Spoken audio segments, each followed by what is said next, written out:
الحمد للہ وکفى والصلاة والسلام على عباده الذین اصطفى خصوصا على افضلهم وخاتم النبیین محمد الامین وعلى آلہ وصحبہ اجمعین اما بعد فقد قال اللہ تبارک وتعالی كما ورد في سورة النساء اعوذ باللہ من الشیطان الرجیم بسم اللہ الرحمن الرحیم یا ایھا الناس اتقوا ربکم الذی خلقکم من نفس واحدۃ وخلق منها زوجها وبث منهما رجالا کثیرا ونساء واتقوا اللہ الذی تساءلون به والارحام ان اللہ کان علیکم رقیبا صدق اللہ العظیم رب اشرح لي صدري ويسر لي امري واحلل عقدة من لساني يفقهوا قولي اللهم ربنا الهمنا رشدنا واعذنا من شرور انفسنا اللهم ارنا الحق حقا وارزقنا اتباعه وارنا الباطل باطلا وارزقنا اجتنابه اللهم وفقنا لما تحب وترضى اللهم آنس وحشتنا في قبورنا وارحمنا بالقرآن العظيم اللهم اجعله لنا إماما ونورا وهدى ورحمة اللهم ذكرنا منه ما نسينا وعلمنا منه ما جهلنا وارزقنا تلاوته آناء الليل وآناء النهار واجعله لنا حجة يا رب العالمين آمين۔ آج ہم اللہ کا نام لے کر سورہ نساء کا ترجمہ اور مختصر تشریح شروع کر رہے ہیں۔ جیسا کہ میں آپ کو بتا چکا ہوں کہ قرآن مجید میں مکی اور مدنی صورتوں کے جو گروپ ہیں ان میں سے پہلا گروپ 5 صورتوں پر مشتمل ہے۔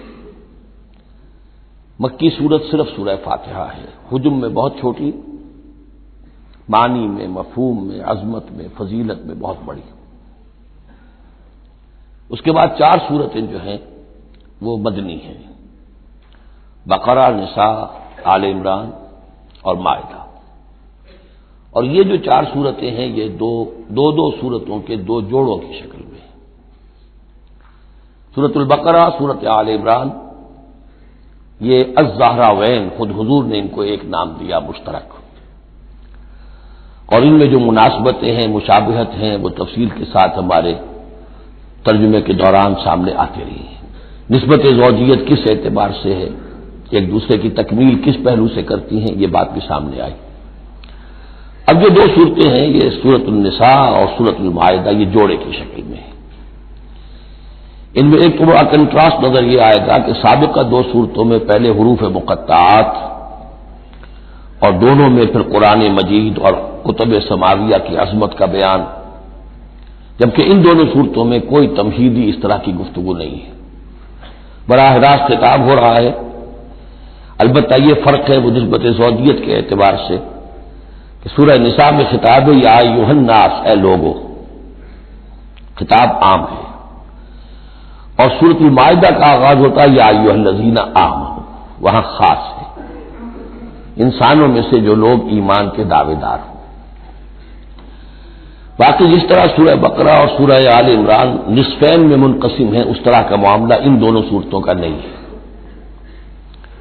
اپنے اسلوب کے اعتبار سے یہ دونوں صورتیں سورہ بقرہ کے نصف ثانی کے مشابہ ہیں، یعنی چند مضامین کی لڑیاں چل رہی ہیں لیکن آپس میں اس طرح بٹی ہوئی ہیں، گتھی ہوئی ہیں رسی کی طرح کہ وہ نظر آئیں گی کٹواں، ایک لڑی لال ہے، ایک پیلی ہے، ایک ہری ہے، ایک نیلی ہے، لیکن جب آپ ان کو بٹ دیتے ہیں تو ایک طرف سے دیکھیں گے تو وہ کٹا پٹا رنگ نظر آئے گا، مسلسل لال نہیں نظر آئے گا، مسلسل پیلا، نہ نیلا نہ ہرا۔ کھول دیں گے تو معلوم ہوگا کہ وہ تو واقعتاً ایک علیحدہ لڑی ہے، ایک نیلی ہے، ایک پیلی ہے۔ تو وہاں تو میں نے سورہ بقرہ میں آپ کو بتایا تھا کہ 4 ڈوریاں ہیں، 2 کا تعلق شریعت سے، شریعت میں 2 لڑیاں ہوئیں، ایک عبادات اور ایک معاملات۔ 2 کا تعلق ہے جہاد فی سبیل اللہ سے، ایک جہاد بالمال یعنی انفاق فی سبیل اللہ، اور ایک جہاد بالنفس کی آخری شکل یعنی قتال فی سبیل اللہ. یہ چاروں کا تانا بانا سورہ بقرہ کے نصف ثانی میں تھا. یہاں سورہ نساء میں بھی آپ دیکھیں گے کہ 3 لڑیاں ہیں یہاں، اور وہ اسی طرح آپس میں گتھی ہوئی ہیں. نظر آئیں گی کٹواں، لیکن اگر آپ ان سب کو علیحدہ علیحدہ کر لیں تو وہ اپنی جگہ پر ایک علیحدہ مضمون بن جائے گا. لیکن یہاں پر جو خطاب ہے، ایک لڑی تو وہ ہے کہ جس میں خطاب ہے اہل ایمان سے، اور وہ اسی طریقے سے جیسے سورہ بقرہ میں وہی 4 چیزیں اس میں آئیں گی: قتال، انفاق اور احکام شریعت، عبادات. لیکن دوسرا خطاب ہے اس میں اہل کتاب سے. اس میں یہ کہ نصارہ اور یہود دونوں گڈمڈ ہیں، ملے جلے ہیں. اب اہل کتاب کا معاملہ ہے. پہلی 2 صورتوں میں علیحدہ علیحدہ مسئلہ چل رہا تھا. تیسرے سب سے بڑا حصہ اس سورہ مبارکہ کا وہ ہے جو منافقین سے خطاب پر مشتمل ہے. لیکن وہ اکثر و بیشتر لوگ وہاں بات سمجھ نہیں پاتے، اس لیے کہ وہاں بھی خطاب ہوتا ہے یا ایھا الذین آمنوا سے. پورے قرآن میں کہیں یا ایھا الذین نافقوا نہیں آیا. یا ایھا الکافرون بھی ہے، یا ایھا الذین کفروا بھی ہے، یا ایھا الذین آمنوا بھی ہے، یا ایھا الذین نافقوا کہیں نہیں. اس لیے کہ منافق بھی قانوناً تو مسلمان ہی ہوتے تھے. تو اصل میں یہ بڑی گہری نظر کی ضرورت ہے کہ یہ پہچانا جائے کہ یہاں یا ایھا الذین آمنوا مومنین صادقین کی طرف روح سخن ہے یا منافقین کی طرف ہے. اگر یہ فرق نہ کیا جائے تو بڑی غلط فہمی ہو جاتی ہے بعض مقامات پر. مثلا سورہ توبہ کے بعض مقامات ہیں یا ایھا الذین آمنوا ما لکم اذا قیل لکم انفروا فی سبیل اللہ اثاقلتم الی الارض. اہل ایمان تمہیں کیا ہو گیا جب تمہیں کہا جاتا ہے اللہ کی راہ میں نکلو تو تم بوجھل ہو جاتے ہو، زمین میں دھنسے جاتے ہو. تو اس سے ایک عام سوء ظن پیدا ہو سکتا ہے کہ شاید یہ عام مسلمانوں کا مسئلہ تھا. یہ عام مسلمانوں کا مسئلہ نہیں تھا، یہ منافقین کا مسئلہ تھا. روح سخن وہاں منافقین کی طرف ہے. مومنین صادقین تو ہر وقت اس کے لیے آمادہ رہتے تھے کھلے دل کے ساتھ، تو کہ واپس نہیں پھیرا کوئی فرمان جنوں کا، تنہا نہیں لوٹی کبھی آواز جرس کی. وہ تو تیار ہر وقت. تو اصل میں یہ دیکھنا ہوتا ہے کہ کس آیت میں رخ کس کی طرف ہے. اس اعتبار سے یہ سورہ مبارک کا اہم ترین ہے. لیکن سورہ بقرہ میں تو پورے میں لفظ نفاق آیا ہی نہیں. یہ حکمت خدا بندی ہے کہ اس مرض کو پہلے چھپا کے رکھا ہے، کہ علامات کو بیان کر دی کہ یہ بیماری ہے، تاکہ جو بھی متنبع ہو جائے وہ اپنے علاج کی طرف متوجہ ہو جائے. لیکن یہ کہ جو لوگ نہیں متوجہ ہوئے، معلوم ہوا کہ اب ان کو تھوڑا سا نمایاں کرنا ضروری ہے، بات اڑیاں کر کے کرنی پڑے گی. تو سورہ آل عمران میں 1-2 جگہ نفاق کا لفظ آ گیا. لیکن یہاں اب جو سب سے بڑا مضمون ہے سورہ بقرہ میں وہ منافقین کا ہے. یوں سمجھیے کہ 176 جو اس کی آیات ہیں، اس میں سے 55 آیتیں ہیں کہ جن کا جو میرا تجزیہ ہے روح سخن ہے مومنین صادقین کی طرف. صرف 37 آیات ہیں کہ جن میں خطاب ہے اہل کتاب سے، یہود اور نصارہ سے مشترک طور پر، اور 84 آیات ہیں جن میں خطاب منافقین سے. لیکن وہی بات جو میں نے عرض کی کہ جہاں بھی ان سے بات ہوگی یا ایھا الذین آمنوا کے حوالے سے ہوگی، اس لیے کہ ایمان کے دعوے دار تو وہ بھی تھے. منافق تو وہی ہوتا ہے کہ جو دعویٰ کرتا ہے ایمان کا، چاہے وہ شعوری طور پر منافق ہو چاہے غیر شعوری طور پر منافق ہو، لیکن یہ کہ دعویٰ ایمان تو اس میں موجود ہوگا. سورہ نساء اور سورہ مائدہ کے مابین ایک فرق نوٹ کر لیجئے. انسانی تمدن میں سب سے بنیادی چیز جو ہے وہ ہے معاشرہ، اور معاشرے میں عورت اور مرد کا تعلق. اور نمبر 2، جو معاشرے میں کچھ کمزور طبقات ہوتے ہیں ان کے لحاظ کا خیال، ان کے حقوق کا لحاظ کرنا. یہ مضمون آپ کو ملے گا سورہ نساء میں. آئلی قوانین تفصیل سے آ چکے سورہ بقرہ میں. جو رشتہ جڑتا ہے ایک مرد اور عورت کے مابین ازدواج کا، جس سے کہ پھر خاندان وجود میں آتا ہے، تو وہ جو سب سے بنیادی یونٹ ہے معاشرے کا، اس کی جڑ بنیاد کا تو سارا تفصیل سے معاملہ آ چکا ہے سورہ بقرہ میں. سورہ آل عمران اس اعتبار سے منفرد ہے کہ اس میں شریعت کے احکام نہیں ہے سوائے اس ایک حکم کے جو سود کے بارے میں آیا ہے، لا تاکلوا الربا اضعافا مضاعفا. کوئی اور احکام شریعت جو ہے اس میں نہیں. لیکن یہاں اب آپ کو جو تمدن کی معاشرتی سطح کے اوپر خاص طور پر جو دبے ہوئے پسے ہوئے طبقات تھے اس معاشرے میں، ان کی ایمینسیپیشن، ان کو اوپر اٹھانا، ان کے حقوق کی طرف متوجہ کرنا، یہ آپ کو نظر آئے گا۔ پھر اس معاشرے کے اندر سیکس کا معاملہ، اگر سیکشول انارکی ہو تو تباہی پھیل جائے گی، تو اس میں ابتدائی اقدامات جو ہیں وہ اس صورت کے اندر آئے ہیں۔ سیکس ڈسپلن کیسے امپوز کرنا ہے مسلمانوں تمہیں اپنے معاشرے کے اندر، بے راہ روی سے کیسے ڈیل کرنا ہے۔ تو اس طریقے سے تمدن کی جو بنیادی جو منزل ہے اس پر گفتگو ہو رہی ہے۔ سورہ مائدہ میں جا کر پھر جو تمدن کی بلند ترین منزل ہے ریاست، اور یہ کہ پھر اعلیٰ سطح کے اوپر عدالتی نظام، چوری ڈاکہ وغیرہ کا سد باب، اس کے لیے کیا حدود ہیں، اس کے لیے کیا تعزیرات ہیں، یہ بھی آگے آئیں گی۔ باقی سورہ نساء میں جیسے ہے ویسے ہی سورہ مائدہ میں بھی اہل کتاب سے بھی آخری خطاب ہوگا۔ تو جیسا کہ میں نے عرض کیا تھا کہ یہ پہلا گروپ جو ہے اس میں دو لڑیاں ہیں، ایک ہے یہ شریعت کا گروپ ہے، شریعت شروع ہو رہی ہے، بلو پرنٹ اس کا سورہ بقرہ سے، اس کے تکمیلی احکام سورہ مائدہ میں، اور دوسرا اس میں خطاب ہے اہل کتاب کے ساتھ، وہ بھی تدریجاً بڑھ کر آخری باتیں وہ ہے کہ جو پھر سورہ مائدہ میں ہمیں ملیں گی۔ بس اتنی تمہید اور اس میں بھی خاصا وقت صرف ہو گیا ہے۔ یا ایھا الناس اتقوا ربکم الذی خلقکم من نفس واحدۃ۔ اب دیکھیے معاشرتی مسائل کے ضمن میں گفتگو ہے تو ایسی بنیادی بات سے شروع کی ہے، اے لوگوں اپنے اس رب کا تقوی اختیار کر لو جس نے تمہیں ایک جان سے بنایا، وخلق منھا زوجھا، اور اسی سے اس کا جوڑا بنایا۔ یہاں یہ نوٹ کرنے والی بات ہے کہ یہاں حضرت آدم کا لفظ نہیں ہے کہ آدم سے ان کا جوڑا بنایا، بلکہ نفس سے بنایا۔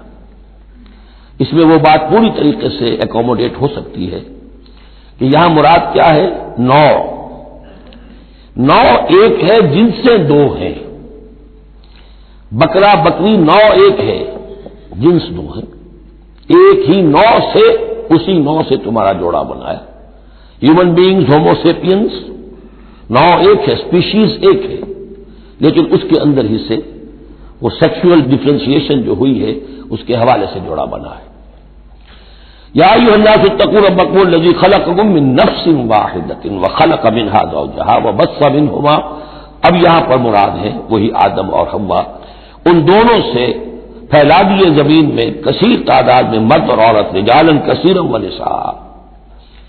یعنی اس تمدن انسانی کو اگر آپ ٹریس کریں گے، پیچھے لے جائیں گے، تو اس کی کامن ایک اس کی بگننگ ہے، ایک انسانی جوڑا آدم اور حوا۔ اس رشتے میں پوری نوع انسانی جو ہے رشتہ اخوت میں منسلک ہو جاتی ہے اس لیول پر جا کر۔ ایک ہے سگے بہن بھائی، ایک ہے دادا دادی پر جا کر کزنز مل جائیں گے، پردادا پردادی پر جا کر اور ایک لمبا بس حلقہ ہو جائے گا، چلتے جائیے تو آدم و حوا کی نسل جو ہے وہ جا کر آخر بالآخر ایک پیرنٹس ہے، ایک کپل ہے، آدم اور حوا۔ واتقوا اللہ الذی تساءلون بہ والارحام، دیکھیے ایک ہی آیت میں دوسری مرتبہ پھر تقوی کا حکم، اور تقوی اختیار کرو اس اللہ کا جس کا تم ایک دوسرے کو واسطہ دیتے ہو۔ آپ کو معلوم ہے کہ دنیا میں فقیر بھی مانگتا ہے تو اللہ کے نام پر مانگتا ہے، اللہ کے واسطے مانگتا ہے، اور اکثر و بیشتر معاملات جو تمدنی ہوتے ہیں، گھریلو جھگڑے ہوں، ان کو بھی جب نمٹانا ہوتا ہے تو آخر کار کہنا پڑتا ہے کہ اللہ کا نام مانو اور تم یہ بات چھوڑ دو، اپنی ضد سے باز آ جاؤ۔ تو جہاں آخری اپیل کرنی ہے اللہ کے حوالے سے تو اس کا تقوی اختیار کرو، تو یہ جھگڑے ہو گئی نہیں، اس کے احکام پر چلو۔ اس نے سوسائٹی کے مختلف طبقات کے حقوق معین کر دیے، مرد کے حقوق، عورت کے حقوق، رب المال کے حقوق، عامل کے حقوق، مضاربت ہے تو ایک وہ ہے کہ جس کا سرمایہ ہے اور ایک وہ ہے کہ جو کام کر رہا ہے، دونوں کے کیا حقوق ہیں، کیا اختیارات ہیں۔ اگر ان کی پیروی کی جائے، ان کی پابندی کی جائے تو جھگڑا نہیں ہوگا۔ والارحام، اور رحمی رشتوں کا لحاظ رکھو۔ یہ وہ رحمی رشتہ ہے جیسا کہ میں نے بتایا، والدہ پر جا کر بہن بھائی ایک ہو گئے، دادی پر جا کر ایک اور بڑی تعداد میں ایک ہو گئے، یہ رحمی رشتے ہیں۔ لیکن انہی رحمی رشتوں کو پھیلاتے چلے جائیے تو کل بنی آدم، اور جتنی بھی بنات حوا ہیں وہ سب ایک ہی نسل سے، ایک ہی باپ اور ایک ہی ماں کی اولاد ہے۔ ان اللہ کان علیکم رقیبا، یقیناً اللہ تعالیٰ تم پر نگران ہے۔ یہ تقوی کی روح ہے۔ اگر یہ خیال رہے کہ میں کسی کی نگاہ میں ہوں، کوئی مجھے دیکھ رہا ہے، میرا ہر عمل اس کی نگاہ میں ہے، چھپا ہوا نہیں ہے، چاہے میں نے سب دروازے بند کر دیے، کھڑکیاں بند کر دیں پردے لگا دیے، سب کچھ ہو گیا، لیکن ایک آنکھ سے میں نہیں چھپ سکتا۔ ان اللہ کان علیکم رقیبا، اگر یہ مستحضر رہے تو پھر تقویٰ ہوگا، پھر اللہ کے حکم کی پابندی کی جائے گی۔ اب دیکھیے یہ حکمت نبوت ہے صلی اللہ علیہ وسلم، اس آیت کو حضور نے خطبہ نکاح میں شامل کیا، کیونکہ نکاح کا موقع کیا ہوتا ہے کہ ایک مرد ایک عورت کے درمیان پھر وہی رشتہ ازدواج قائم ہو رہا ہے، آدم کا ایک بیٹا، حوا کی ایک بیٹی، پھر اسی رشتے میں منسلک ہو رہے ہیں جس میں کہ آدم اور حوا تھے، جس طرح ان سے نسل پھیلی ہے اب ان سے آگے نسل بڑھے گی۔ لیکن یہ اس پورے معاشرتی معاملے میں، خاندانی معاملات میں، آئلی معاملات میں، جیسے سورہ بقرہ میں ہم نے دیکھا کتنی مرتبہ واتقوا اللہ واتقوا اللہ واتقوا اللہ، تقویٰ نہیں ہوگا تو پھر خالی قانون جو ہے اس کے اندر وہ تاثیر نہیں ہوا کرتی۔ قانون کو تو تختہ مشق بھی بنایا جا سکتا ہے، ولا تتخذوا آیات اللہ ہزوا، اللہ کی آیات کا ٹھٹائی نہ بنا دو کہ قانون کا تقاضا تو پورا ہو رہا ہے لیکن اس کی جو روح ہے وہ بالکل ختم ہو جاتی ہے۔ وآتوا الیتامی اموالہم، اور وہ جو دبے ہوئے طبقات ہیں ان میں سے یتیم ایک اہم طبقہ تھا، ان کے کوئی حقوق نہیں تھے، مال ان کے ہڑپ کر لیے جاتے تھے، کمزور تھے۔ وآتوا الیتامی اموالہم ولا تتبدلوا الخبیث بالطیب، ان کا مال جو ہے اس میں سے اچھا اچھا مال لے لیا، اپنا برا مال ان میں شامل کر دیا۔ انہیں کیا پتہ چلا؟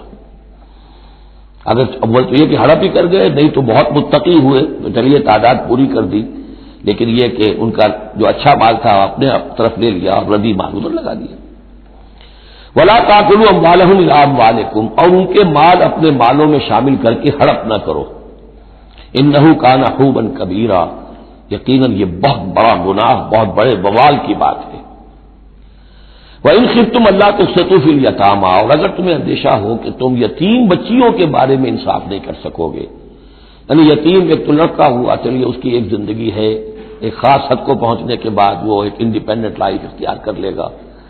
یتیم لڑکی کا معاملہ یہ ہوتا تھا کہ وہ یہ کہ کوئی ولی ہے، اس سے انہیں نکاح بھی کر لیا لڑکی سے تاکہ اس کا مال بھی قبضے میں آ جائے، اور چونکہ یتیم ہے اس کے پیچھے اس کے حقوق کی نگہداشت کرنے والا کوئی ہے ہی نہیں، اگر ماں باپ ہوں تو ظاہر بات ہے کہ پھر وہ بچی کے حقوق کے بارے میں بھی تو کچھ بات کر سکیں، لہذا جس طرح چاہیں اس پر ظلم کرے، ان کا کوئی پرسان حال نہیں۔ تو اس میں خاص طور پر کہ یتیم ایک تو ہے لڑکا اور ایک لڑکی یتیم۔ وآتوا الیتامی، اسے منکرین سنت نے، منکرین حدیث نے اس آیت کو مختلف طریقے سے تعبیر کیا ہے، لیکن وہ میں یہاں اس وقت بیان نہیں کر سکتا۔ جو مفہوم میں صحیح سمجھتا ہوں، جو سلف سے چلا آ رہا ہے، جو حضرت عائشہ صدیقہ رضی اللہ تعالی عنہا سے مروی ہے، تو میں وہی بات بیان کر رہا ہوں۔ یہاں جو ہے تیسری آیت میں وہ یتامہ سے مراد ہے یتیم بچیاں، یتیم خواتین۔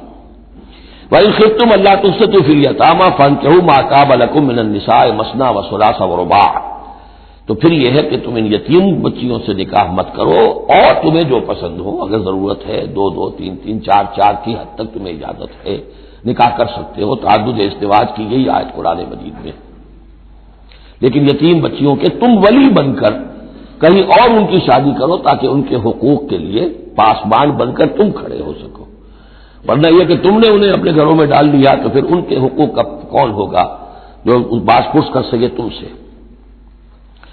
فَإِنْ خِفْتُمْ أَلَّا تَعْدِلُوا، البتہ یہ جو ہم نے آزادی دی ہے دو دو تین تین چار چار، اس کی ایک شرط ہے، اور وہ یہ کہ اگر دو شادیاں ہیں، تین ہیں، چار ہیں تو عدل ہو۔ وَإِنْ خِفْتُمْ أَلَّا تَعْدِلُوا، اگر تم ان میں برابری نہ کر سکو، یہ اندیشہ ہو، فَوَاحِدَةً، تو پھر ایک ہی شادی کرو، ایک ہی بیوی، اس سے زائد نہیں۔ او ما ملکت ایمانکم، اور دوسرا کھاتا یہ ہے، یا جو تمہاری ملک یمین ہو، جو لونڈیاں ہوں، جو جنگوں میں غزوات میں جو بھی آتی تھی، وہ ایک علیحدہ معاملہ ہے، ان کی تعداد کے اوپر کوئی تعین نہیں ہے، لیکن پھر شادی ایک ہوگی۔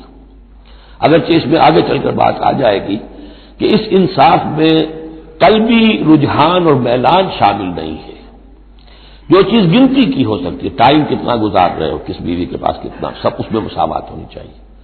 نان نفقہ کیا دے رہے ہو، کپڑے کیسے دے رہے ہو، ان تمام چیزوں میں جو کاؤنٹ ہو سکتی ہیں، جو مادی چیزیں ہیں، جو دیکھی بھالی جا سکتی ہیں، اس میں انصاف اور عدل لازم ہے۔ البتہ دلی رجحان اور میلان جس پر کہ انسان کو قابو نہیں ہوتا، اس میں گرفت نہیں ہے۔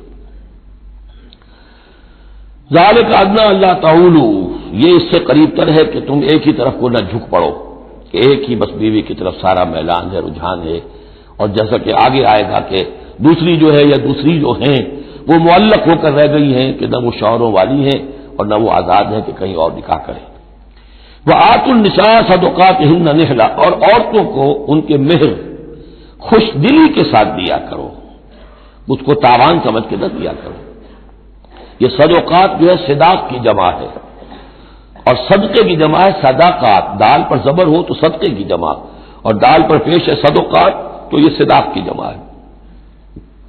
فَإِن طِبْنَ لَكُمْ عَنْ شَيْءٍ مِّنْهُ نَفْسًا، پھر اگر وہ خود اپنی مرضی سے، اپنی رضامندی سے اس میں سے کوئی چیز تمہیں دے دیں، تم نے مہر جو انہیں دیا تھا وہ تم نے ادا کر دیا، اب وہ تمہیں کوئی ہبہ کر رہی ہیں، تمہیں اس میں سے کوئی چیز جو ہے ہدیہ کر رہی ہیں، تحفہ دے رہی ہیں، تو کوئی حرج نہیں. فَكُلُوهُ هَنِيئًا مَرِيئًا، تو تم اسے استعمال میں لاؤ، کھاؤ لچتا پچتا، اس میں کوئی حرج نہیں ہے. لیکن یہ ہے کہ وہ ہو ان کی مرضی سے، زبردستی نہیں، جبر کر کے نہ دے دیا جائے. فَإِن طِبْنَ لَكُمْ عَنْ شَيْءٍ مِّنْهُ نَفْسًا، بالکل اپنی مرضی سے. وَلَا تُؤْتُوا السُّفَهَاءَ أَمْوَالَكُمُ الَّتِي جَعَلَ اللَّهُ لَكُمْ قِيَامًا وَارْزُقُوهُمْ فِيهَا وَاكْسُوهُمْ وَقُولُوا لَهُمْ قَوْلًا مَّعْرُوفًا. اب ایک معاشرے میں طبقہ ایسا بھی ہوتا ہے سفہا، بچہ ہے ابھی اس کو سمجھ نہیں ہے یا آوارہ ہو گیا ہے، باپ مال بہت چھوڑ گیا ہے، اب وہ مال اڑا رہا ہے. تو یہاں پہ تصور دیا گیا کہ اس میں معاشرتی سطح پر روک تھام ہونی چاہیے. یہ نہیں کہ میرا مال ہے میں جیسے خرچ کروں. تو اموالکم کہا گیا، یہ اصل میں ایک معاشرے کی ایک مشترک سی چیز ہے، مشترک بہبود کے لیے ہے.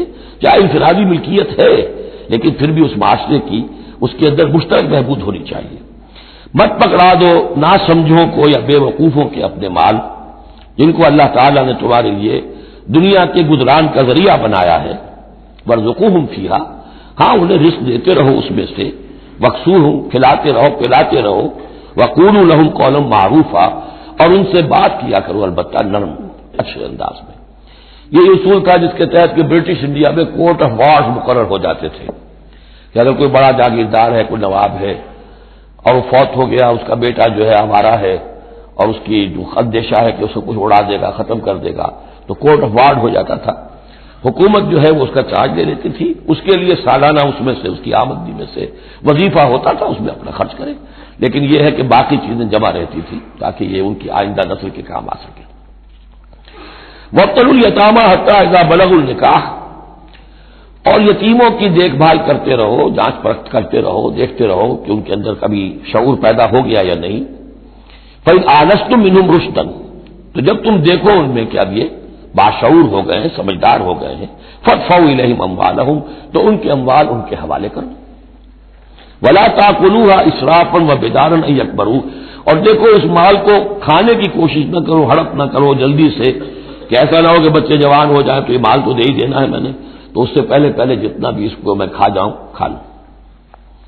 وَمَنْ كَانَ غَنِيًّا فَلْيَسْتَعْفِفْ، اگر کوئی جو ولی ہے یتیم کا وہ غنی ہے، اللہ نے اسے خود دے رکھا ہے، کشائش ہے اس کے پاس، تو پھر اسے یتیم کے مال میں سے کچھ بھی لینے کا حق نہیں ہے، پھر اسے یتیم کے مال سے بچتے رہنا چاہیے. وَمَنْ كَانَ فَقِيرًا، اور اگر کوئی خود تنگ دست ہے، محتاج ہے، اب ظاہر بات ہے وہ یتیم کی کوئی نگہداشت بھی کر رہا ہے، اس کا کچھ وقت بھی اس پہ صرف ہو رہا ہے، تو فَلْيَأْكُلْ بِالْمَعْرُوفِ، تو معروف طریقے سے بھلے انداز میں، جو کہ معقول انداز ہو، اس میں سے اگر وہ یتیم کے مال میں سے کچھ کھا بھی لے تو کوئی حرج نہیں. اسلام کی تعلیم بڑی فطری ہے، اس کے اندر وہ بندشیں نہیں ہے کہ جو ان نیچرل ہوں، جن پر عمل کرنا ناممکن ہو جائے. فَإِذَا دَفَعْتُمْ إِلَيْهِمْ أَمْوَالَهُمْ، اور جب تم ان کے مال ان کے حوالے کر دو، فَأَشْهِدُوا عَلَيْهِمْ، تو گواہ بنا لو کہ یہ چیزیں تھیں جو آج کی تاریخ میں میری تحویل میں تھی، آج تک میں نے ان کے حوالے کر دی.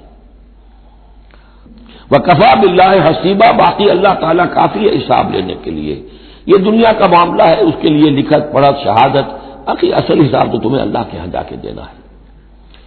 لِلرِّجَالِ نَصِيبٌ مِّمَّا تَرَكَ الْوَالِدَانِ وَالْأَقْرَبُونَ، مردوں کے لیے بھی حصہ ہے اس میں سے کہ جو ترکہ چھوڑا ہو، جو وراثت چھوڑی ہو والدین نے اور رشتہ داروں نے. وَلِلنِّسَاءِ نَصِيبٌ مِّمَّا تَرَكَ الْوَالِدَانِ وَالْأَقْرَبُونَ، اور عورتوں کا بھی حصہ ہے اس میں سے جو والدین کی وراثت ہے، جو انہوں نے ترک کیا ہے، ان کا ترکہ ہے، اور رشتہ داروں کا.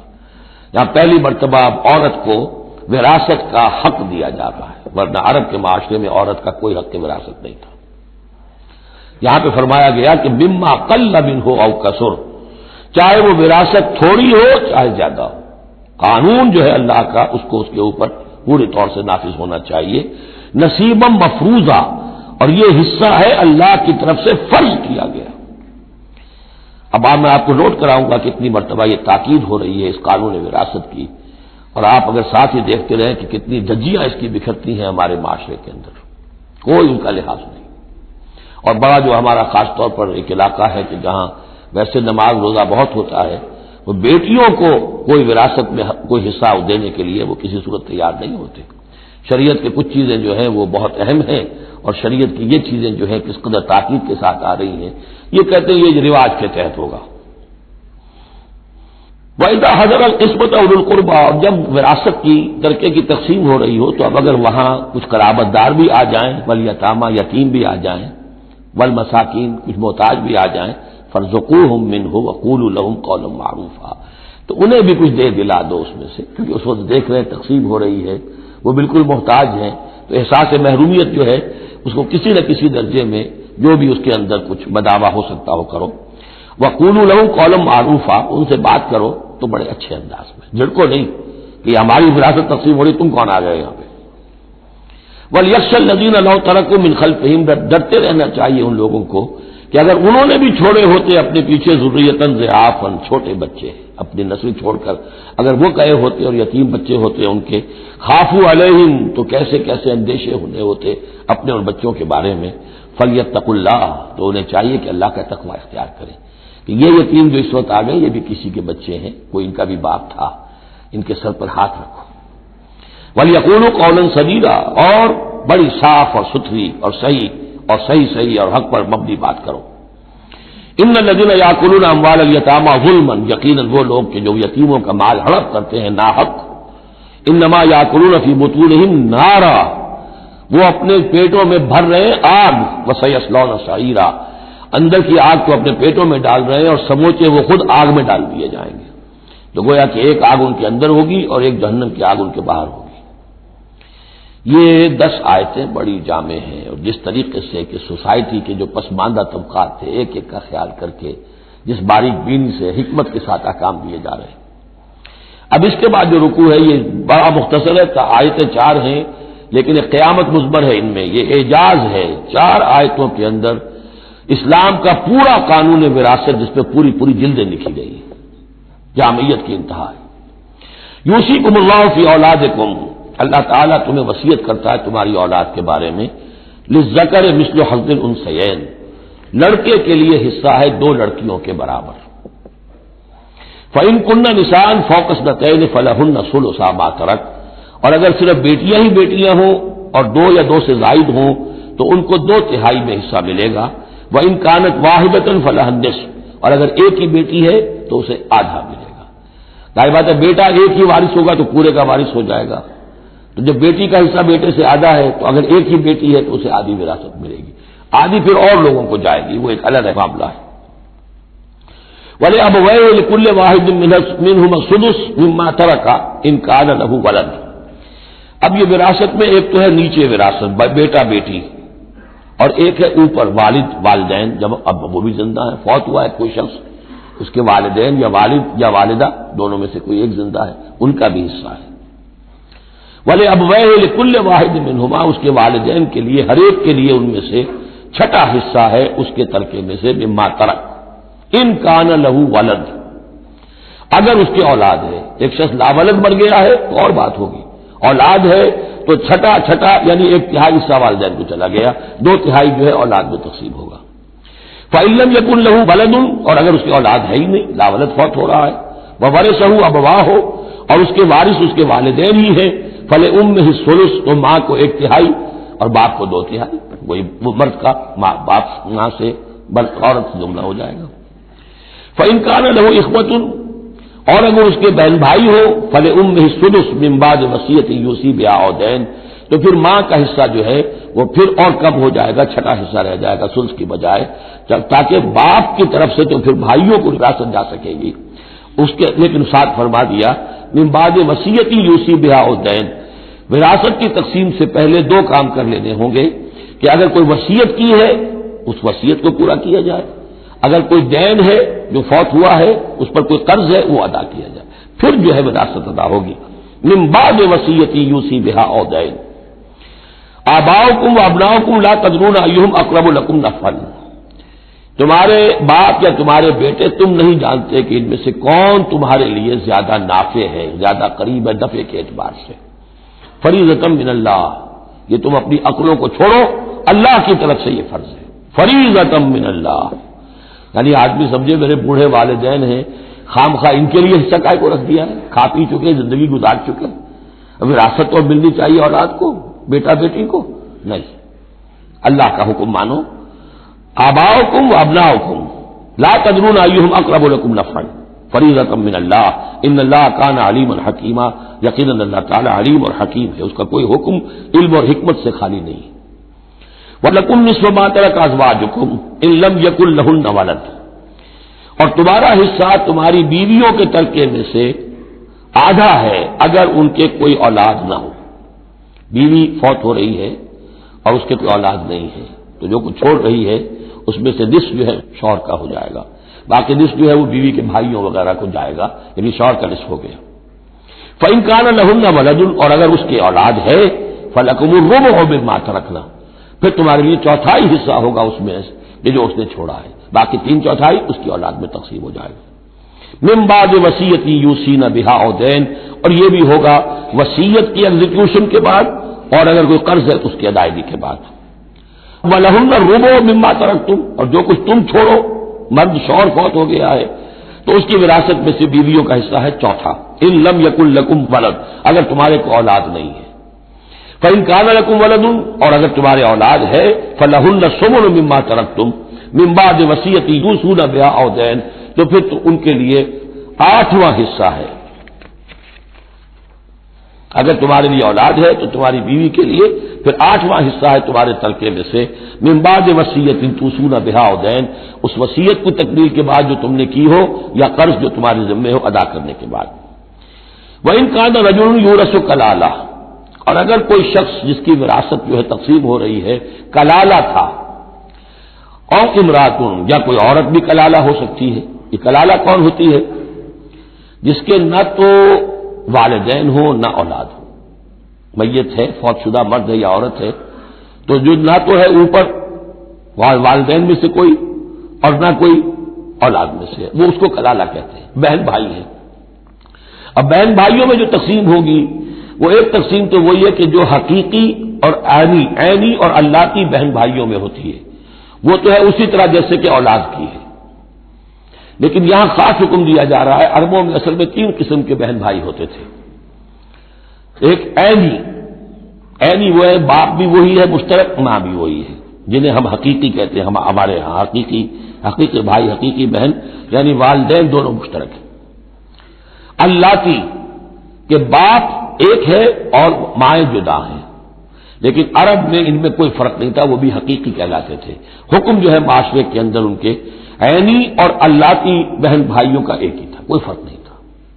ان کے یہاں سوتیلا وہ کہلاتا تھا کہ ماں ایک ہو باپ اور ہو. ایک شخص کی اولاد تھی، وہ فوت ہو گیا، اب اس کی بیوی نے دوسری شادی کر لی ہے، اب اس سے بھی اولاد ہے، تو ماں تو ایک ہے، اولاد دو ہیں، 2 باپ سے ہیں، وہ کہلاتے ہیں کہ جو اخیافی ہیں. ان کا حکم دے رہا ہے کہ اگر کوئی شخص مرا ہے وہ کلالہ ہے، چاہے وہ مرد ہے یا عورت ہے، وَلَهُ أَخٌ أَوْ أُخْتٌ، اس کی ایک بہن ہے یا ایک بھائی ہے، فَلِكُلِّ وَاحِدٍ مِّنْهُمَا السُّدُسُ، تو ان میں سے ہر ایک کے لیے 6واں حصہ ہے. فَإِن كَانُوا أَكْثَرَ مِنْ ذَلِكَ، اور اگر وہ اس سے زیادہ ہیں، فَهُمْ شُرَكَاءُ فِي الثُّلُثِ، پھر وہ 1/3 میں حصے دار رہیں گے. مِن بَعْدِ وَصِيَّةٍ يُوصَىٰ بِهَا أَوْ دَيْنٍ، یہی 2 شرطیں پھر ہیں. اس وصیت کو ایگزیکیوٹ کرنے کے بعد جو کی گئی ہو یا قرض کی ادائیگی کے بعد، غیر مضار، اور یہ سارا کام ایسے ہونا چاہیے کہ کسی کو ضرر پہنچانے کی نیت نہ ہو. وصیۃ من اللہ، یہ اللہ کی طرف سے تاکید ہے.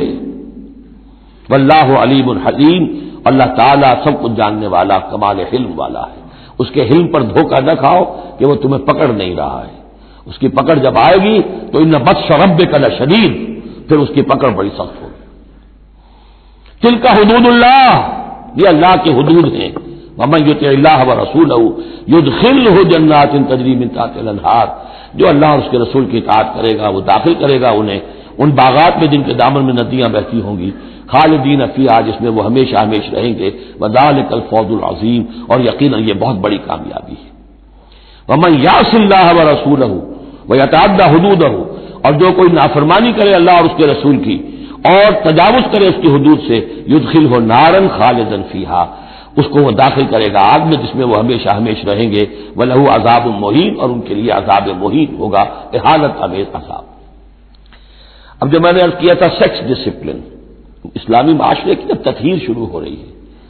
مکے میں تو ظاہر بات ہے مسلمان جب تک تھے تو غلبہ وہاں کفار کا تھا، اب یہاں مدینے میں اللہ نے مسلمانوں کو وہ حیثیت دی ہے کہ اپنے معاملات کو سنوارنا شروع کریں، تو ایک ایک کر کے ان معاشرتی چیزوں کو اور ان سوشل پرابلمز کو ڈیل کیا جا رہا ہے۔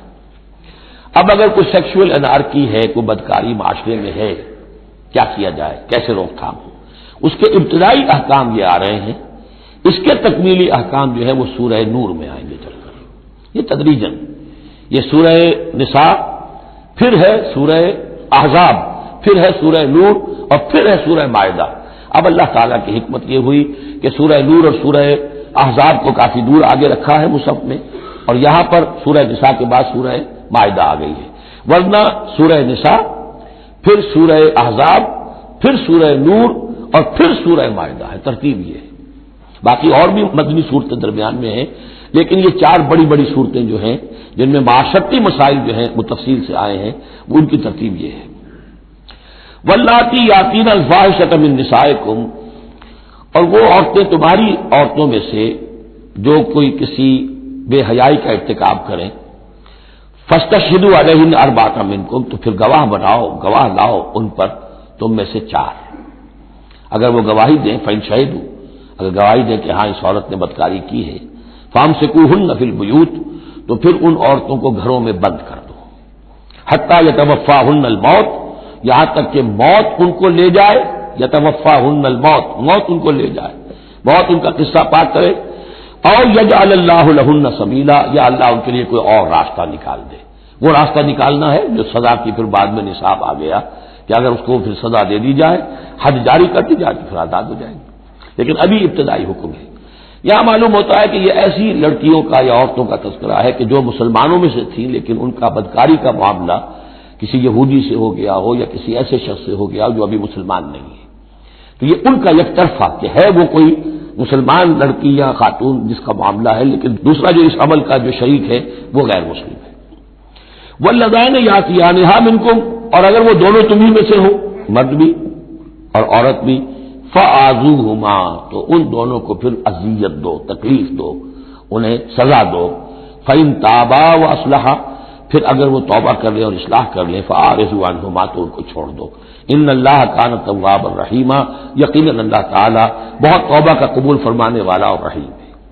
یہ بالکل ابتدائی احکام ہیں، اسی لیے ان کی وضاحت میں، تفسیروں میں آپ کو بہت سے اقوال مل جائیں گے، اس لیے کہ اصل میں تو یہ پھر آخر میں جا کر یہ سب منسوخ شمار ہوں گے جبکہ حدود آ گئی پوری کی پوری، جیسے کہ وصیت کا وہ حکم جو سورہ بقرہ میں آیا تھا وہ اب ساقط ہو گیا جبکہ قانون وراثت آ گیا۔ اب وہ آیت آئی ہے کہ جو بہت بڑی حکمت کی آیت ہے، جس کا حوالہ اس سے پہلے بھی میں نے کبھی دیا ہے، انما التوبۃ علی اللہ للذین یعملون السوء بجہالۃ، اللہ کے ذمے ہے توبہ قبول کرنا ایسے لوگوں کی جو کوئی برا حرکت کر بیٹھتے ہیں جہالت اور نادانی میں، ثم یتوبون من قریب، پھر فوراً توبہ کرتے ہیں۔ یعنی اگر ایمان اندر ہے تو کسی وقت ایسا تو ہو گیا کہ کوئی خارجی اثرات اتنے پوٹنٹ ہو گئے یا نفس کے اندر ہیجان ایسا ہو گیا کہ آدمی کنٹرول نہیں کر سکا، لیکن جیسے ہی اس کے بعد ہوش میں آئے گا اس پر شدید پچھتاوا، شدید ندامت طاری ہو جائے گی، تو اس کے لیے یہ کہ وہ توبہ کرے تو اللہ تعالیٰ اس کی توبہ قبول فرمائے گا۔ فَأُولَٰئِکَ يَتُوبُ اللَّهُ عَلَيْهِمْ، تو اللہ تعالیٰ ایسے لوگوں کی توبہ قبول فرمائے گا۔ وَكَانَ اللَّهُ عَلِيمًا حَكِيمًا، اللہ تعالیٰ علیم اور حکیم ہے۔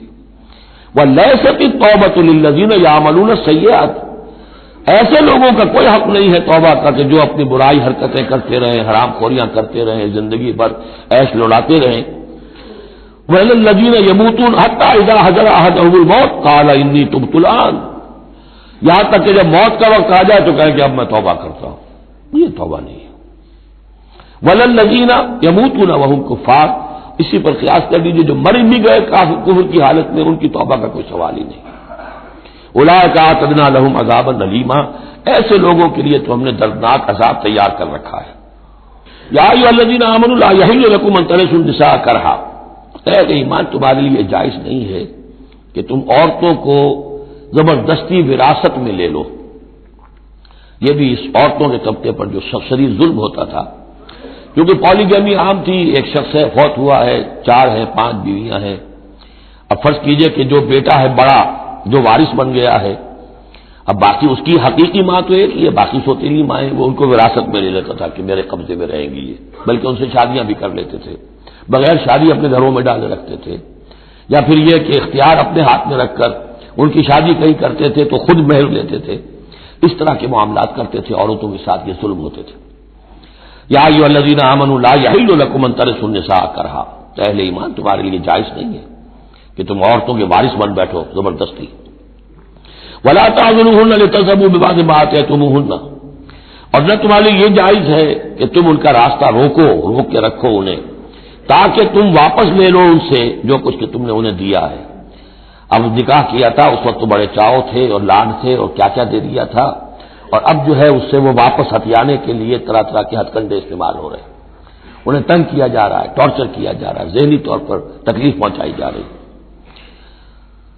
الا یاتین بفاحشۃ مبینہ، ہاں اگر کسی سے صریح جو ہے حرام کاری کا فعل سرزد ہو گیا، اس پر کچھ زیادتی کی جائے، اسے کچھ سزا دی جائے، جیسے کہ اوپر آ چکا ہے فاعذوہما، اس وقت تو اجازت ہے، اس کے بغیر جو ہے کسی کے اوپر زیادتی کرنا، خاص طور پر اگر نیت یہ ہے کہ میں اس سے اپنا مہر واپس لے لوں۔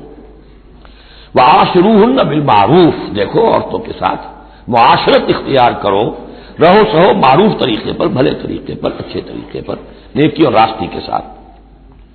فَإِن كَرِهْتُمُوهُنَّ فَعَسَىٰ أَن تَكْرَهُوا شَيْئًا وَيَجْعَلَ اللَّهُ فِيهِ خَيْرًا كَثِيرًا، تو اور اگر تمہیں کسی وجہ سے اب وہ ناپسند ہو گئی ہے، انہیں پسند نہیں کرتے تم، تو ہو سکتا ہے کہ کسی شے کو تم ناپسند کرو، درا حال ہے کہ اللہ نے اسی میں تمہارے لیے خیر کثیر رکھ دیا۔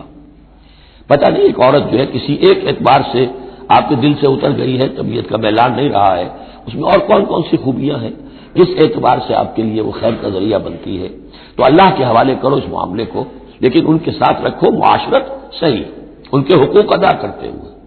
ہاں اگر معاملہ ایسا ہو گیا ہے کہ ساتھ رہنا ممکن نہیں ہے تو طلاق کا راستہ کھلا ہے، شریعت اسلامی نے اس میں کوئی تنگی نہیں رکھی ہے، یہ کرسچینٹی کی طرح کا کوئی غیر معقول نظام نہیں ہے کہ طلاق ہو ہی نہیں سکتی، وہاں یہ کہ طلاق کا راستہ کھلا ہے۔ وہی اردتم استبدال زوج مکان زوج، اور اگر تم نے فیصلہ ہی کر لیا ہو کہ ایک بیوی کی جگہ کوئی دوسری بیوی لانی ہے، وآتیتم احداہن قنطارا، اور ان میں سے کسی ایک کو تم نے ڈھیروں مال دیا ہو، فلا تأخذوه منه شیئا، فلا تأخذوا منه شیئا، اس میں سے کوئی شے واپس نہیں لے سکتے، جو مہر دیا تھا وہ ان کا ہے، اب اس میں سے کچھ واپس نہیں لے سکتے۔ اتأخذونه بہتانا واثما مبینا، کیا تم لوگے وہ مہر واپس ان سے ناحق اور صریح گناہ کے طور پر؟ فکیف تأخذونه، کچھ عقل کے ناخن لو، کچھ شعور اور کچھ شرافت کا ثبوت دو، کیسے ان سے مال تم واپس لینا چاہتے ہو؟ وقد افضى بعضكم الى بعض، جبکہ تم ایک دوسرے سے مل چکے ہو، تمہارے مابین انتہائی قریبی رشتہ جو بھی ہو سکتا ہے دنیا کا وہ قائم ہو چکا ہے۔ وَأَخَذْنَا مِنكُم مِّيثَاقًا غَلِيظًا، اور وہ تم سے بہت گہرا قول و قرار لے چکی تھی۔ اب قول و قرار ہوتا ہے نکاح کے وقت، اس میں ذمہ داری لیتا ہے مرد، کوئی ایک وہ بھی ایک کانٹریکٹ ہے۔ وَلَا تَنكِحُوا مَا نَكَحَ آبَاؤُكُم مِّنَ النِّسَاءِ إِلَّا مَا قَدْ سَلَفَ، اور جو تمہارے باپوں نے جن سے نکاح کیا ہو ان سے تم نکاح مت کرو۔ جو میں نے کہا تھا نا کہ جو سوتیلی مائیں ہوتی تھیں ان کو وہ اپنے نکاح کر کے گھر میں ڈال دیا یا بغیر نکاح کے ڈال دیا، وہاں بھی اس معاشرے میں بھی اس کو کہتے تھے نکاح مقت، بہت ہی برا نکاح ہے، فطرت انسانی تو اباح کرتی ہے لیکن رواج ان کا تھا۔ یہاں قرآن مجید نے آ کر اس کا جو ہے سختی کے ساتھ سدباب کیا، وَلَا تَنكِحُوا مَا نَكَحَ آبَاؤُكُم، جن عورتوں سے نکاح کیا ہو تمہارے باپوں نے ان سے نکاح نہ کرو، من النساء الا ما قد سلف، سوائے اس کے کہ جو ہو چکا، انہ کان فاحشۃ ومقتا، یقیناً یہ بڑی بے حیائی کی بات ہے اور اللہ تعالیٰ کے غضب کو بھڑکانے والی ہے، وساء سبیلا، اور بہت ہی برا راستہ ہے۔ اب یہ طویل آیت آ رہی ہے جس میں محرمات ابدیہ کا بیان ہے کہ کن رشتوں میں نکاح کا معاملہ نہیں ہو سکتا، ایک مرد کن کن اپنی خواتین رشتہ داروں سے شادی نہیں کر سکتا۔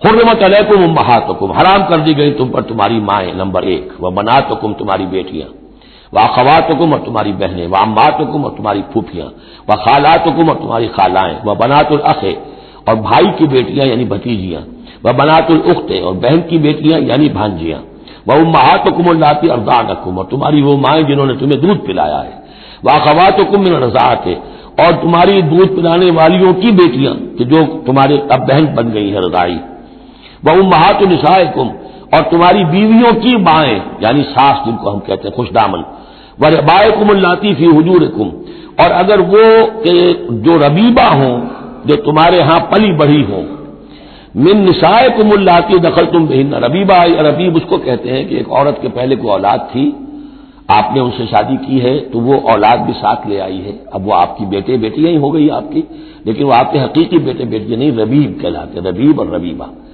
تو وہ ربیب اور ربیبہ بھی حرام ہے اگر جو ماں ہے اس کے ساتھ مقاربت کی ہو، اگر اس کے ساتھ تعلق زن و شہ ہوا ہے تو پھر وہ ربیبہ جو ہے بچی جو آئی تھی اس کے ساتھ وہ بھی حرام ہو گئی، لیکن اگر کسی وجہ سے بغیر اس کے کہ ان کے ساتھ کوئی جنسی تعلق ہو، طلاق ہو جائے تو پھر اس ربیبہ کے ساتھ نکاح ہو سکتا ہے۔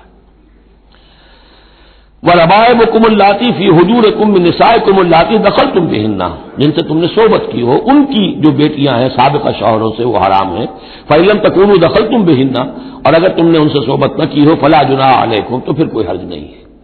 وَحَلَائِلُ أَبْنَائِكُمْ اور تمہارے بیٹوں کی عورتیں یعنی بیٹوں کی بیویاں، بہو جن کو ہم کہتے ہیں تمہاری بہویں، الذین من اصلابکم لیکن بیٹے وہ جو تمہارے اپنے صلب سے ہوں، اپنے صلبی بیٹے، منہ بولے بیٹے کا معاملہ نہیں ہے۔ وَأَن تَجْمَعُوا بَيْنَ الْأُخْتَيْنِ اور یہ بھی تم پر حرام کیا گیا ہمیشہ کے لیے کہ بیک وقت دو بہنوں کو جمع کرو ایک نکاح میں، الا ما قد سلف سوائے اس کے کہ جو ہو چکا، ان اللہ کان غفور الرحیم یقیناً اللہ غفور الرحیم، جو ہو گیا پہلے کا، اس کو تو گڑھے مردے اکھاڑے نہیں جا سکتے، لیکن آئندہ کے لیے یہ محرمات ابدیہ ہیں۔ اس میں حضور نے اضافہ کیا ہے کہ دو بہنوں کو بھی ایک وقت نکاح میں نہیں رکھ سکتے، اسی طرح خالہ بھانجی کو بھی نکاح میں نہیں رکھ سکتے اور پھوپھی بھتیجی کو بھی نکاح میں نہیں رکھ سکتے۔ یہ محرمات ابدیہ ہیں کہ جن کے ساتھ کسی حال میں کسی وقت شادی نہیں ہو سکتی۔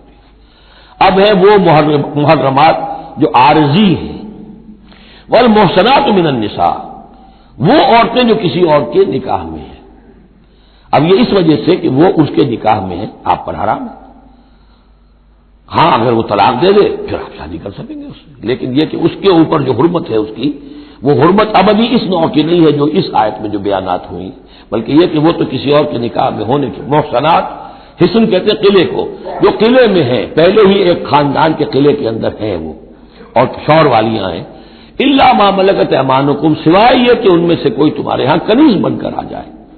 اب ظاہر بات ہے جنگ ہوئی ہے، وہ عورتیں جو ہے مشرک مردوں کی بیویاں ہیں، وہ لونڈیاں بن کے آ گئی ہیں، تو اگرچہ وہ بیویاں ہیں مشرکوں کی، محسنات ہیں اس معنی میں، لیکن وہ لونڈی کی حیثیت سے آپ کے لیے جائز ہوگی۔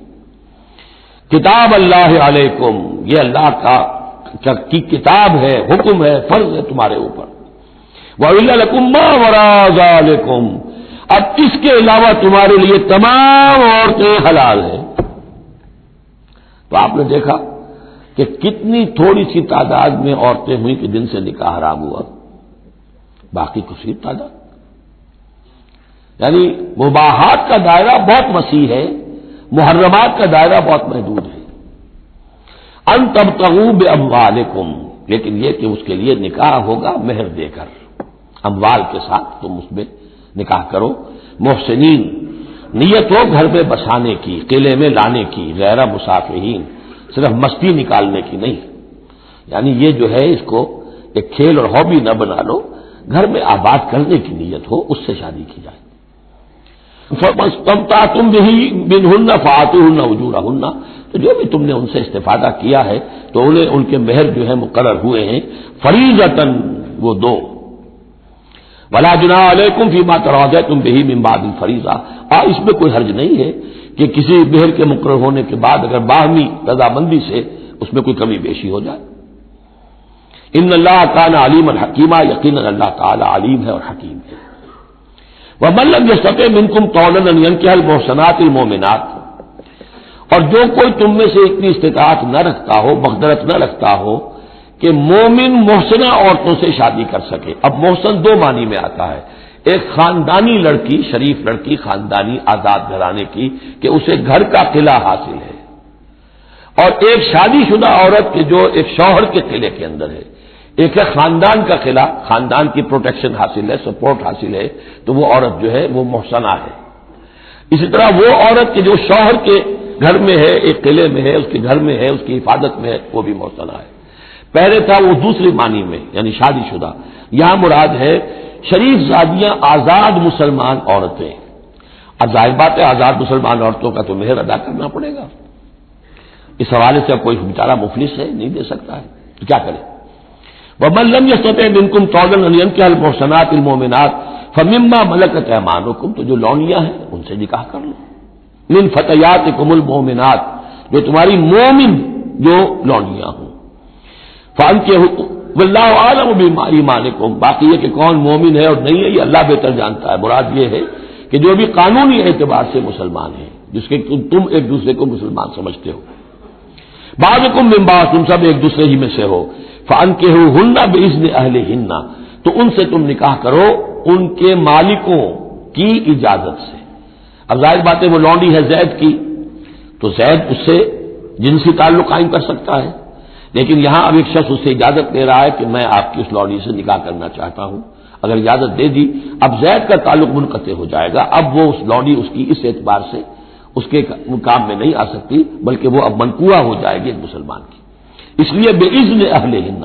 اور اس میں پیش نظر رکھیے کہ ایک معاشرہ تھا، بالفعل یہ شکلیں تھیں. یہ نہیں کہا جا رہا یہ شکلیں پیدا کرو. اصل بات کیا ہے کہ جو معاشرہ تھا جس میں کہ قرآن نے اصلاح کا عمل شروع کیا ہے، تو اس میں کیا کیا صورتحال تھی، کس کس اعتبار سے اس میں بہتری پیدا کی گئی تدریجاً. فَانكِحُوهُنَّ بِإِذْنِ أَهْلِهِنَّ وَآتُوهُنَّ أُجُورَهُنَّ بِالْمَعْرُوفِ، انہیں بھی ان کے جو مہر ہے تھوڑے ہوں گے وہ دو معروف طریقے پر دو. محسنات غیر مصافحات، ان سے بھی جو تعلق ہے یہ نکاح کا ہوگا تو نیت ہونی چاہیے گھر میں بسانے کی، محض مستی نکالنے کی اور شہوت رانی کی وہ نیت نہ ہو. ولا متخذات اخدان، اور نہ ہی کوئی چوری چھپی کی دوستیاں اور یاریاں ہوں. یہ نہیں، کھلم کھلا نکاح ہو. معلوم ہو کہ فلاں کی لونڈی ہے، جیسے حضرت سمیہ رضی اللہ تعالی عنہ، یہ ابو جہل کا چچا تھا، ایک شریف انسان تھا، اس کی لونڈی تھی. پھر جب یہ یاسر آئے ہیں یمن سے اور آباد ہوئے مکے میں، تو انہوں نے اس کے ابو جہل کے چچا سے اجازت لے کر اور ان کی لونڈی سمیہ سے شادی کی. ان سے پھر حضرت عمار ہوئے، عمار ابن یاسر اور عمار کی والدہ سمیہ رضی اللہ تعالی عنہم، یہ تین کا ایک کنبہ تھا. وہ شریف آدمی مر گیا تو پھر ابو جہل جو ہے اس کو اختیار ہو گیا ان پر. اس نے پھر جو پرسیکیوٹ کیا ہے وہ آپ کو معلوم ہے. اس خاندان کو بدترین جو ایذائیں دی گئی ہیں وہ اس خاندان کو دی گئی. فَإِذَا أُحْصِنَّ، پھر جب وہ قید نکاح میں آ جائے، فَإِنْ أَتَيْنَ بِفَاحِشَةٍ، پھر اگر وہ کوئی غلط کام کرے، اگر کوئی وہ جو ہے بے حیائی کا کام کرے، فَعَلَيْهِنَّ نِصْفُ مَا عَلَى الْمُحْصَنَاتِ، تو انہیں آدھی سزا دی جائے گی اس کی کہ جو شادی شدوں کو دی جائے گی. اب یہ جو ہے چونکہ ابتدائی احکامات ہیں، ابھی تک تو رجم کا حکم آیا ہی نہیں ہے، ابھی تک 100 کوڑوں کا حکم بھی نہیں آیا ہے. ابھی تو یہ تھا آزوہما، تو کوئی بھی انہوں نے اپنا طریقہ مقرر کر لیا ہے کہ اتنا کچھ ہم ماریں گے. تو اس میں البتہ ذہن میں رکھا جائے کہ اس میں یہ ہے کہ جو یہ لونڈی ہے منکوحہ، اس کو اگر سزا دینی ہے اسی طرح کے جرم کی تو اس کی سزا بھی عادی ہوگی. اس لیے کہ ایک شریف خاندان کی عورت جسے پروٹیکشن حاصل ہو اس کا معاملہ اور ہے، اور ایک اس بیچاری غریب لونڈی کا معاملہ اور ہے. ذالک لمن خشی العنۃ منکم، یہ رعایت بھی کہ مسلمان لونڈیوں سے نکاح کر لو، یہ بھی تم میں سے ان لوگوں کے لیے ہے کہ جنہیں اندیشہ ہو فتنے میں پڑنے کا، جو اپنی شہوت اور جنسی جذبے کو روک نہ سکتے ہو، کہ اگر ان کے لیے نکاح کی کوئی شکل نہیں بنتی ہے تو ہو نہ جائے کہ کہیں کسی غلط کام میں ملوث ہو جائیں. ورنہ یہ کہ وان تصبروا، اگر تم صبر کرو، تو چونکہ عام طور پر جو باندیاں تھیں ان کا کردار اونچا نہیں تھا اس معاشرے میں، تو بہتر یہ ہے کہ ان سے نکاح کرنے سے تم بچو اور تعفف کرو، اس میں بہتری ہے. وان تصبروا خیر لکم، اور اگر تم صبر کرو تو یہ تمہارے حق میں بہتر ہے. واللہ غفور الرحیم، اللہ غفور الرحیم ہے. یرید اللہ لیبین لکم، اب یہ چونکہ کچھ احکام آ رہے ہیں تو ایک فلسفے کی باتیں آ رہی ہیں. اب چند بسا اوقات ایسا ہوتا ہے کہ احکام کو انسان اپنے اوپر بوجھ سمجھنے لگتا ہے، یہ کرو یہ نہ کرو، یہ کرو یہ نہ کرو. تو آدمی کی طبیعت ہے، فطرت ہے، یہ بات سے محسوس کرتا ہے. بلکہ عیسائی تو میں نے ایک مرتبہ 1970 میں تقریر سنی تھی، کرسمس گزاری تھی لندن میں، تو انہوں نے کہا تھا کہ شریعت لعنت ہے، خام ایک انسان کو یہ حرام ہے، یہ حرام ہے، یہ حرام ہے، رک نہیں سکا ہے، اب دل اس کا میلا ہو جائے گا، گلٹی کانشنس ہو جائے گا، گلٹی کانشنس سے اس کے اندر جو ہے وہ نیگیٹو سائیکالوجی ڈیولپ ہونی شروع ہو جائے گی۔ یہ ساری گندگی کہاں سے پیدا ہوئی کہ آپ نے حرام حلال کا فلسفہ چھیڑ، سب حلال کرو چھٹی ہو جائے گی۔ تو ایسے ایسے فلسفے بھی دنیا میں ہیں، اور یہ میں نے تقریر سنی 1970 میں لندن میں کرسمس کے دنوں میں۔ یرید اللہ لیبین لکم، اللہ تعالیٰ چاہتا ہے کہ تمہارے لیے ان چیزوں کو واضح کر دے، وَيَهْدِيَكُمْ سُنَنَ الَّذِينَ مِن قَبْلِكُمْ، اور تمہیں ہدایت دے ان راستوں کی کہ جو تم سے پہلے کے لوگوں کے تھے، وَيَتُوبَ عَلَيْكُمْ، اب اس میں دونوں طرف جائے گا، پہلے کے نیکوکار بھی تھے، پہلوں کے بدکار بھی تھے، نیکوکاروں کا راستہ تم اختیار کرو، صراط الذین انعمت علیہم، اور دوسرے راستوں سے تم بچ سکو، وَيَتُوبَ عَلَيْكُمْ، اللہ چاہتا تمہارے اوپر تم پر تو عنایت فرمائے، واللہ علیم الحکیم، اللہ تعالیٰ سب کچھ جاننے والا کمال حکمت والا ہے، واللہ یرید ان یتوب علیکم، دوبارہ پھر وہی اللہ چاہتا ہے تم پر مہربانی فرمائے، ویرید الذین یتبعون الشہوات، اور وہ لوگ کہ جو شہوات کی پیروی کرتے ہیں وہ چاہتے ہیں ان تمیلوا میلا عظیما، کہ تم تو ایک طرف غلط راستے سے دور تک تمہارا جو ہے رجحان ہو جائے اور ادھر ہی تم بھٹکتے چلے جاؤ۔